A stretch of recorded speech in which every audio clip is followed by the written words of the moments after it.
Baby, tell me what's your name, tell me what's your age, tell me what you like, tell me what you think. I know I got a rep with all these hoes, but you don't. Yo, what's good out there, good people? You already know what it is. You got your boy Cannon, 1/3 of the 3-man weave. With me today, very special guest. You already know what we do here. We're all about changing the narrative. So with me, I got some guys that I knew for a long time, who've been grinding for a long time, and I've been able to see. So I wanted to talk to them today so y'all can know what it's like to go through a process, to own something, to do something big, and to see the fruits of your labor. So bear with me. Definitely. Fame PdotC in the building. Let's get it. 3-man weave here, New 11. No handouts. You already know what time it is. No handouts. So look, man, I've been following y'all since 100 Tracks a Deal, right? Definitely. Explain to the people what that was, because I know y'all done made a transition to New 11. So tell us what 100 Tracks a Deal was. So pretty much, 100 Tracks a Deal started off as like just being consistent with like our music, like just forcing us, like setting a goal to force us to stay on top of everything.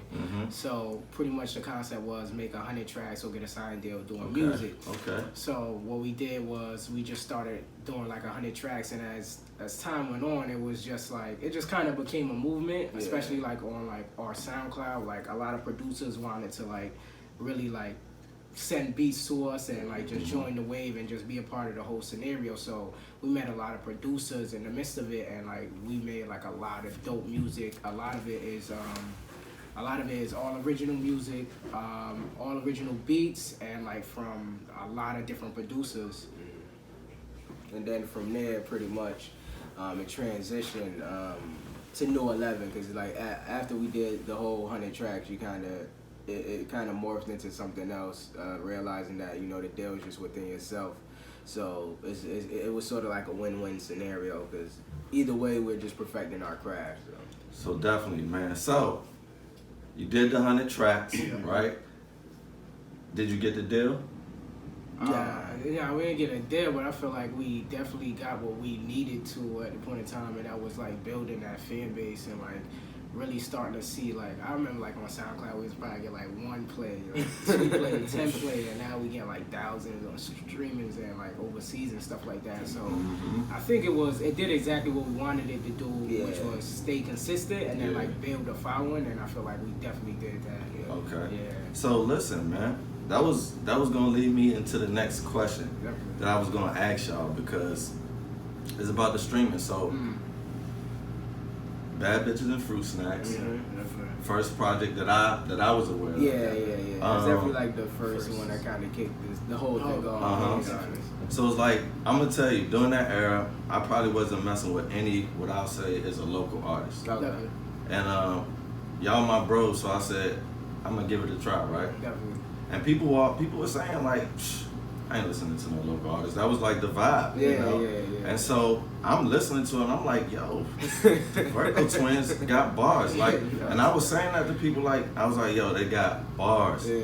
And just to see from there, when it was probably just, I don't know, just your high school friends and just people on campus listening to you, to now I'm seeing y'all, and like you said, you're streaming all around the country. Just tell me, what did it take? Like, so y'all said y'all didn't get the deal, but that didn't stop y'all. That's what I'm most impressed about. So what did it take? How were you able to get to this point without a deal? I think it's just like from when we started, like things have changed. Like streaming wasn't even heavy when we first started. Like that wasn't even like a thing like that. Like it was, but then it wasn't. And like everything changing, how we like consuming music and us like paying attention to it and like just going with it. Okay. So I felt like once we saw like, okay, like SoundCloud's kicking off and stuff like that, but now we got to get it on these other platforms. Like everybody got a phone, they even got Tidal, Apple Music, they even got Spotify. So we need to follow that wave, and that's pretty much like what we were doing with the 100 tracks. So as we putting these projects together, we just like, all right, we gotta make sure that it is at least everywhere, because if you don't got Apple Music, you got Spotify. If you don't got Spotify, you got Tidal. And like I said, it was just like the consistency, like just like really just banging out these tracks and hitting the goal. And then like I said, like people just, it was just like people just kept checking in, and then like a girl used it and like used one of our songs on her YouTube blog, and like that shit went up. I think that's what really started. Did it. Like, she used it in her vlog, and then someone else used it as like a reaction video for like some German artists, and then that's how all like a whole bunch of German people just reached out, and from there they just started saying, because you can see who said like people saving the music on like any artist who got like Spotify for artists or Apple Music for artists, you can check the streams.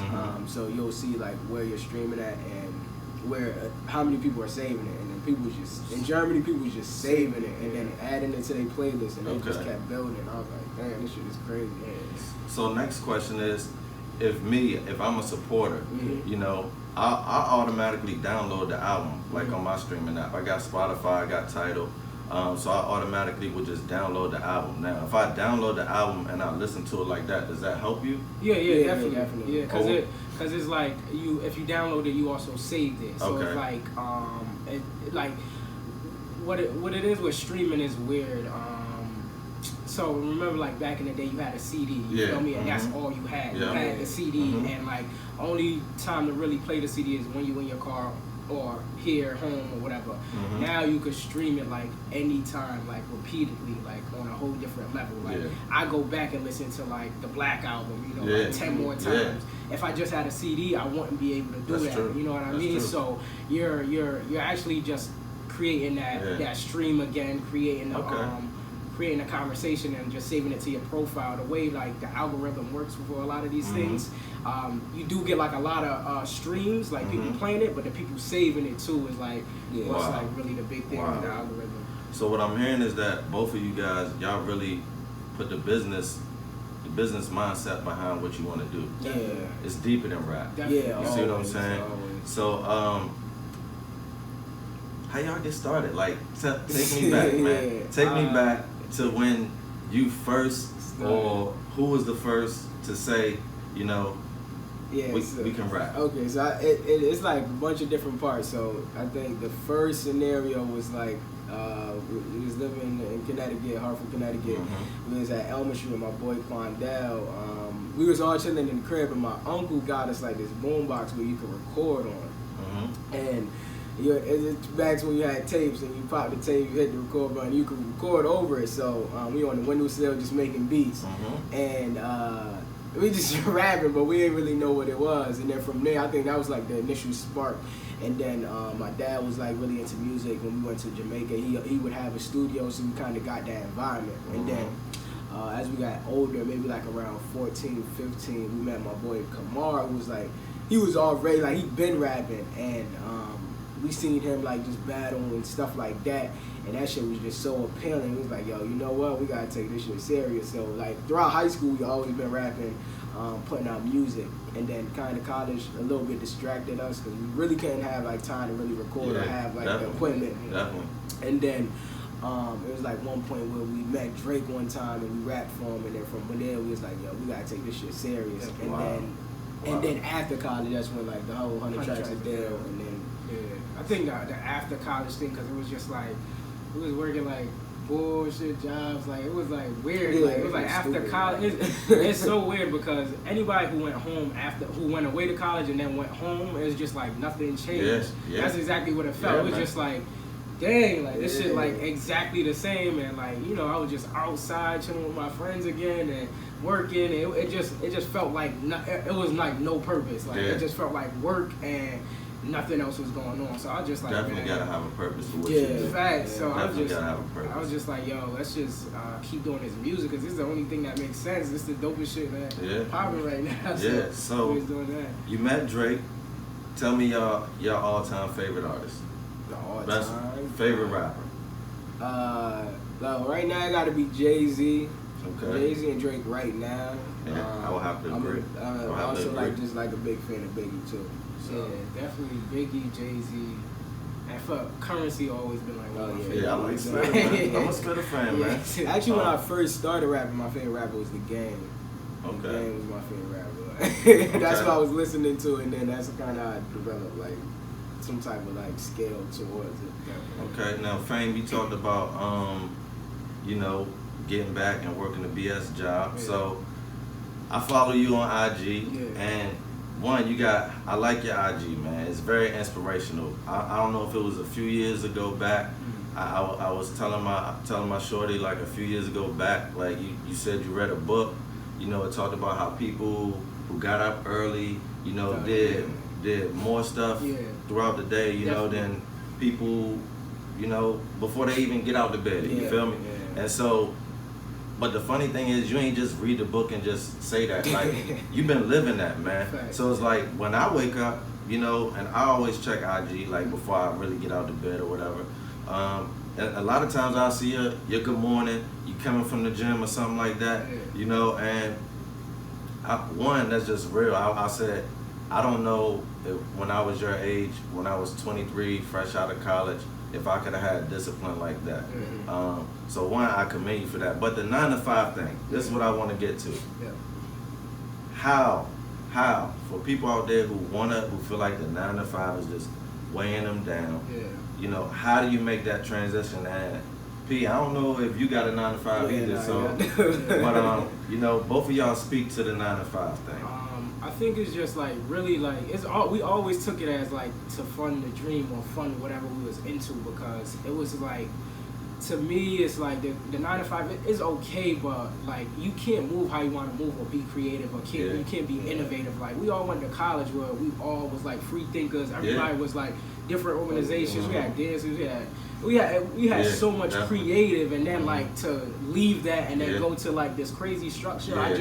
I just thought it was weird. Like you can't move how you want to move. So outside of the 9 to 5, you need to kind of like work for yourself and like do more for yourself. That's where it comes in, like waking up early, like you know, like 5, like I get a lot done. Like in that 5, we sending emails, we watching YouTube videos, and we going to the gym. You know what I mean? We doing a lot before we get to work. And then like as you said, like I'm like when you actually wake up, I'm one of the first people that you see on Instagram. So I'm already up before I don't a lot follow of people. BS people. Yeah. If you check my account, you know I don't have that many followers, but I also don't follow a lot of people. I follow everybody I follow is probably somebody that I know or like a major celebrity. Yeah, definitely. You feel me?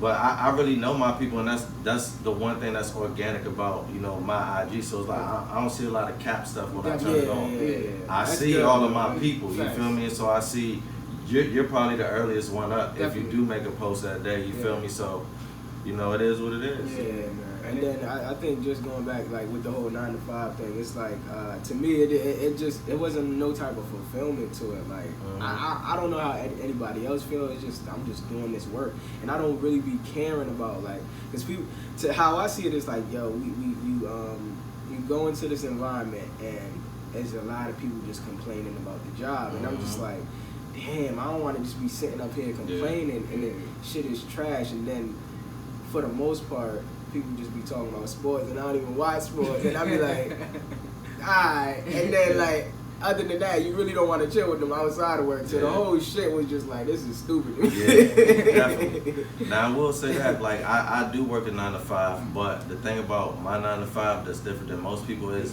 I love my job. Yeah, you know what I'm saying? and that's one thing, you gotta love it. Yeah, and I also have multiple businesses outside. Like the 3 Man Weave is not just a podcast. Like we are a media company. We have our own LLC. We got a lot of things that we're putting in the works, you know. And I also am with another company, Legit Stats, where we do, you know, sports stats. Definitely. So I dabble in a lot of stuff, but the thing over the years, like a lot of my partners in business have always told me, like, bro, you just need to quit. You feel me? Yeah. But I can't, number one, because I love it. Definitely. And I feel like kids are the foundation of our future. So it's like So everybody on social media recently is talking about or complaining about people trying to make change. And I feel like none of y'all are even like, a lot of people that's complaining, do you do anything in your community? Anything. Do you do any type of volunteer work? And I'm not saying that you gotta do stuff all year, but do you do anything? Yeah. Probably not. And so a lot of times I find myself at work, right? and I'm looking at a child and they smiling, they learning, or even if they're at recess and they was being mean to somebody one day and now I done taught them how to be nice to their peer and they're actually getting along, and I'm like, they paying me for this? Yeah, They so really you get fulfillment out of that. They so really that's paying me to hang with kids. You feel me? And a lot of teachers, you know, don't feel that way, and that's why they have a power struggle with the kids that I don't have. But I agree with y'all. You know, if you don't have the purpose, then you gonna bullshit. Yes, and then you be with the company for 30 years still complaining, but that's what I be Still saying. complaining. That shit is crazy. Still complaining. I be saying there like, yo, damn, y'all really just want to live like this? You see the veterans of the company that have been there years complaining. You know what I mean? I'm like, I don't think we've ever been like that type of vibe. Like, I'm more action oriented. Like, I don't like sitting around complaining. I don't even like gossiping and It's a nothing waste like of that. time. I'm It's a waste of time. I like goals, action, and just getting a job. And I think one other thing is like you just kind of realize like some of these companies, well, most of these companies don't even care about you. Like and like two scenarios I can equate it to is like my first job out of college was working at Hertz. I got fired from that shit. Fuck them, but but it's like, yo, they made me work this whole fucking day just to tell me I was fired. That's I was grimy. tight. That's and then I grimy. was just like, damn, like I didn't like the feeling like someone else having that much power or dictating like my position or whatever. Like, so I just hated that aspect. And then now, like, I work in like workers' comp. So you can see how like the companies kind of look at like employees, especially when they get like hurt, and it's like some of them they'll automatically question to see if it's you gotta fake. fight for it. Yeah, so you gotta fight for workers' comp. it's crazy. And then like, yo, they'll be quick to like fire people if it's questionable. Like, it's crazy. Like, they really don't care about you like that. Yeah. All right, so listen, so my fans who don't know y'all, you know, or my supporters, not to say fans, my supporters out there who don't know y'all, you know, what type of music vibe do y'all like? How do y'all pick y'all producers? You know, how do you come up with the concepts for your songs? Yeah, I mean the producers, it varies. I think like their sound has to be just like really unique, like really different, like and also the drive. They kind of gotta have the same drive. Yeah. Like, it's people that like hit us up. Like, we work with like Sullivan Beats. Yeah. And Yeah, I heard them. Yeah, he said he hit us up like months before, but for some reason, like, trust me, it went from a time where we was like looking for people to give us beats and like try to get original beats. So yo, we get so many emails like, yo, hop on my beats. It's like overwhelming, so we can't like check all of them. So one of our producers, Sullivan Beats, said like he just kept hitting us up, but like we honestly like just missed it. You know what I mean? Like, just must have missed it. Can't get them all. Yeah, and then when I finally like heard one of his beats, I was like, oh, this is it. And he was just like, thank God y'all finally hit me up, because I've been trying to do music with y'all. And so I think we look for the drive, definitely, and then also like the uniqueness and the sound. Like, I feel like the beats on our project is like very unique when it comes to the beat selection. So I really like that. Yeah, and then just like how the song comes about, like it varies. Like, it depends on the beat, or like maybe it just depends on the mood. Sometimes I try to like listen to what the beat is saying. Like that's the easiest way to kind of explain it to me. But sometimes I'll just think of like a concept, like on Girls Who Travel. Yeah. The first track, Carry On. I was just like, I like that whole we concept. need like an intro for this traveling. Yeah, like for I was traveling. sold on that. Yeah, so I like stuff kind of like that. came up with the idea, and then I heard, it's crazy because it was the same week we was completing the project, and that was the last song. I think Monday, we was going into the studio Friday, and Monday I wrote that shit. And I was like, yo, we gotta make this track. So how y'all set the deadline? So if y'all are working for yourself, how do you set the deadline for you to like have this project complete like that? So sometimes we do like hard deadlines. So I'll give you the entire process. So when we start a project, we was just like, okay, what's the title? What's the core values? What's like we sit down and write core values for the album, and the objectives. Like, what are we trying to get across? Like a business plan. We taught y'all. Definitely. So like we write all of that. We wanna talk about this. We wanna get this oriented, and whatever song. What we do is we don't go into it like we make songs, but we have like the core values in the back of our head. So we make a collection of songs, and whatever the best songs fit the core values, that's what's going on the project. And then like after that process, we was like, okay, now we just gotta record. So I think like a lot of that stuff, like, we take our time with, like, the core values and figure out what beats we want to work with and then writing the songs. But the recording process, like, we probably could bang out our album, like, really, really fast. Yeah, I noticed that. Yeah, like, I noticed that. We could do that really fast. I think it's just the upfront process. But, like, once we got that straight, like, it's either, like, within that month or within 2 weeks, we're completing a project. and then in the midst of that, we'll get, like, the artworks done. And then we'll think of, like, ideas and then just like send that. it to the guy who kind of makes it. We send the core values to the artwork guy, everything. Like, this is what we want to get Okay. across, everything. Yeah, that all helps. Having that planning and thinking through the whole process will help when you want to bring in other people who have their own expertise. Definitely. So they can see your vision. Definitely. So as far as like promoting and scheduling, do y'all handle that, or have y'all hired somebody? Do you have a team? How does that work? So I mean, we handle it for the most part. We do have like a team, so we have like Sullivan Beats, who obviously send the beats and stuff for the most part, and my boy Darwin. We get on a conference call usually periodically just to kind of go over like the steps of how we can like make it bigger, and pretty much it's just trying to get the word of mouth out there. And then now we just started working with like a consultant, this dude Mark Tavern. So he works he used to work in the music business. Now he's just teaching it at like a college. But he has like a lot of like information as far as like getting things out there and how like the industry looks at things. So he'll feed us information and then give us tips on how to get the point across. So that's how we're doing it right now. Yeah. Okay, so I asked if my counterparts, they're not here, so they had Shout a out few. D Hill. Shout out.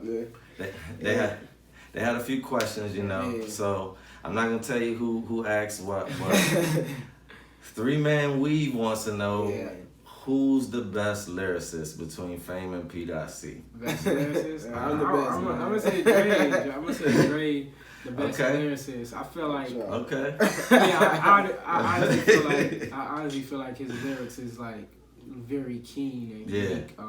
Nice, very nasty. I feel like I feel like this always been me anyway. I feel like my flow is a little bit different. Yeah, I feel like exactly. Smooth. Like I feel like I'm more of the how I'm sounding on the beat, like how I'm coming on, like. But you got bars the too, word, man. Yeah. But I'm also, like I said, I look into when I write, I like the flow of words more than anything. Now I will say, in real life, it's easy to tell y'all apart. On the track, it's difficult, man. And so sometimes I don't really know. I don't really know unless you drop your name or your moniker or something like that. And but if it's just bars and you sticking to the point, I might not know, man. It's tough. So it's like how you even do. I think that's like one of the key factors of our music is kind of like, that's another thing to kind of look into, like, damn, trying to tell each other apart on the track. But like some people, like my boy Quandell, he know like to a T who is doing this. He'll grow. So like, I think after a while, like, he be knowing the verses, like, Dre, when you said, and so he be knowing it, and then be like, he be knowing like the old shit. I was like, damn, what song I even said that at? I can't even remember. That's about to die from right there, man. Definitely. Yeah, man.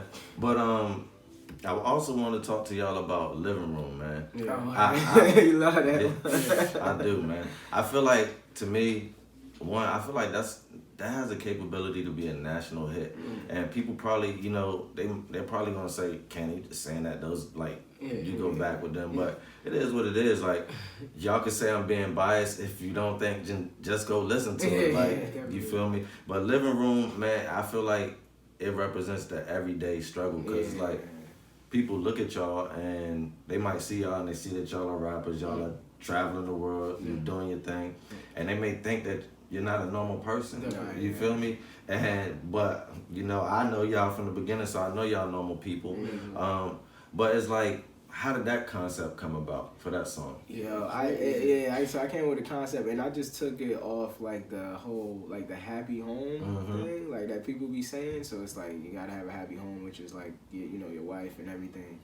And to me, I just felt like, okay, within that happy home, you gotta have compromise, and the only compromise in that space is the living room. Yeah. And I just felt, because like no matter what, like either your friends are gonna be in the living room or her friends are gonna be in the living room. You have something in the living room. So like that's the only way. Like so if there's like dysfunction in the living room, then the whole household is fucked up. So that's kind of how I kind of got the concept. That's a crazy concept, like, man. The living room just represents like the common area in a relationship or whatever. So that's how it came about.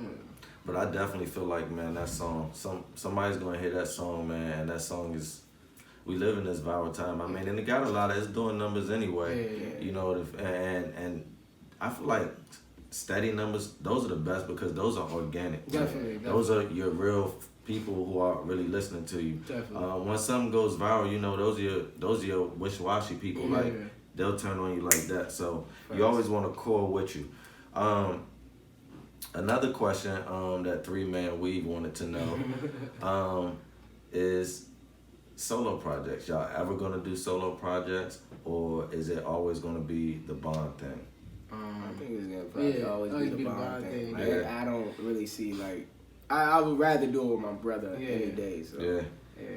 It would be weird without it. Like, I don't know. Like, I feel like our blend on our music is like really unique. Like the blend of how we, like, if he write a song and like how he write the verse and stuff like that. Like, I really study his verse and like try to like think of like the opposite side of his verse, or like add on to his verse, or like flip the flow in his verse and stuff like that. And you can't really do that like by yourself. And then like even in features, like we try to be on features together. So like say it was like a 16 open verse or whatever, I'll do 8. That's how we usually do features.